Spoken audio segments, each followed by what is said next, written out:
ఆల్ఫోర్స్ విద్యా సంస్థల chairman Narender Reddy press meet నిర్వహించారు. ఈ సందర్భంగా రానున్న కరీంనగర్, నిజామాబాద్, మెదక్, ఆదిలాబాద్ ఎమ్మెల్సీ ఎలక్షన్లో కాంగ్రెస్ పార్టీ తరపున పోటీ చేయడానికి సిద్ధంగా ఉన్నట్లు తెలిపారు. ఇప్పటికే సీఎం రేవంత్ ఎమ్మెల్సీ సీటు విషయంలో హామీ ఇచ్చారన్నారు.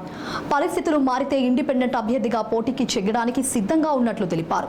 కేవలం ప్రజాసేవ చేయడం కోసమే ఎమ్మెల్సీగా పోటీ చేస్తున్నట్లు నరేందర్ రెడ్డి ప్రకటించారు. అదే డిఫరెన్స్.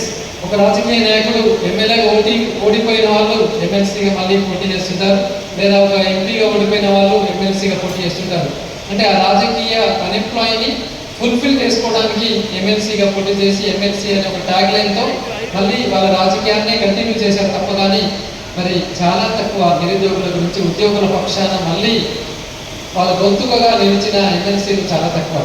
మరి మనలాంటి వాళ్ళు ఎప్పుడు అనునిత్యం ఉద్యోగులు నిరుద్యోగులతో మన లైఫ్ని కొనసాగించే 30 సంవత్సరాల నుంచి మరి మనం ఎందుకు శాసన మండలిలో మీరు గొంతుకగా ఉండకూడదు?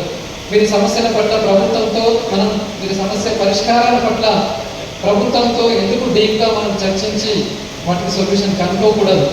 ఒక 40,000 మంది విద్యార్థులకి వల్ల మనం నాణ్యమైన విద్యను అందిస్తూ ఒక 4,000 మంది ఉద్యోగులకి చాలా సిస్టమేటిక్గా ప్రాంప్ట్ శాలరీస్ పే చేస్తూ మరి ఒక 4 కోట్ల మంది మిగతా వారికి కూడా మనం ఎందుకు వారి పక్షాన్ని నిలవకూడదు అని అనుకొని మరి రాబోయే గ్రాడ్యుయేట్ ఎన్నికల్లో కరీంనగర్, ఆదిలాబాద్, మెదక్ నియోజకవర్గం నుంచి నేను ఎమ్మెల్సీగా పోటీ చేయడానికి నిర్ణయం తీసుకున్నాను.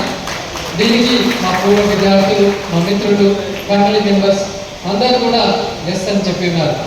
మరి ఇదేదో మనం డబ్బు సంపాదించడానికి కానే కాదు. మీకు తెలుసు, నాతో పాటు ఇప్పుడు పోటీలో ఉన్న వాళ్ళని చూసుకోవచ్చు, లేకపోతే ఎవరినైనా చూడొచ్చు. ఎమ్మెల్సీగా నేను డబ్బులు సంపాదించడానికి రావట్లేదు, లేదా నాకున్న ఆస్తులను కాపాడుకోవడానికి కూడా రావట్లేదు. కొద్దిమంది అలా కూడా అంటుంటారు, ఆస్తులు కాపాడడానికి రాజకీయం. నాకున్న ఆస్తులు చాలా తక్కువ. Very open.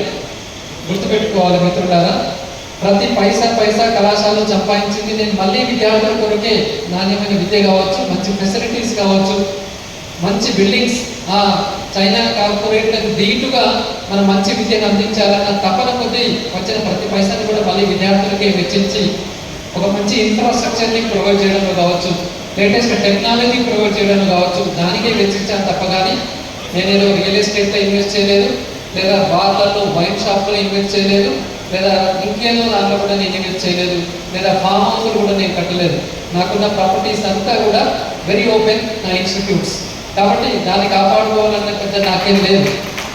ఇప్పుడున్న మల్లారెడ్డి ఇన్స్టిట్యూట్స్, లేదంటే పల్లా రాజేశ్వర రెడ్డి గారి ఇన్స్టిట్యూట్స్, లేదంటే ఇంకా తెలంగాణలోని పెద్ద పెద్ద ఇన్స్టిట్యూట్స్ యాజమాన్యం కంపేర్ చేసుకుంటే నా ఆస్తులు చాలా తక్కువ. కాబట్టి ఆస్తులు కాపాడుకోవడానికి రాజకీయంలో వస్తున్నారు అనేది అది అవాస్తవము.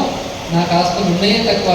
వాటిని కాపాడుకోవడం నార్మల్గా నేను ఇలా కంటిన్యూ చేసినా కాపాడుకోవచ్చు. ఎందుకంటే అందరికీ సౌమ్యంగా ఉండే నేను ఎక్కడ కాంప్లికేషన్లో ఉన్నాను. మరి డబ్బులు సంపాదించడానికి రావట్లేదు, ఉన్న సంపాదించిన డబ్బులు కాపాడుకోవడానికి అనేది కూడా కాదు. మరి ఇంకేమి పేరు ప్రతిష్టలు ట్యాగ్ లైన్ గురించా? అది అంతకంటే మాత్రం కాదు. ట్యాగ్ లైనే కావాలనుకుంటే టీచర్ ఎమ్మెల్సీ కావచ్చు, లేదా డబ్బులు పెట్టి లోకల్ బాడీస్ ఎమ్మెల్సీ కావచ్చు, లేకపోతే ఇంకేదైనా కొనుక్కోవచ్చు. ట్యాగ్ లైన్ గురించి కాదు, ఏకైక మార్గం ఉంది సేవ చేయాలనే ఒకే ఒక లక్ష్యంతో మేము వస్తున్నాను మిత్రులారా.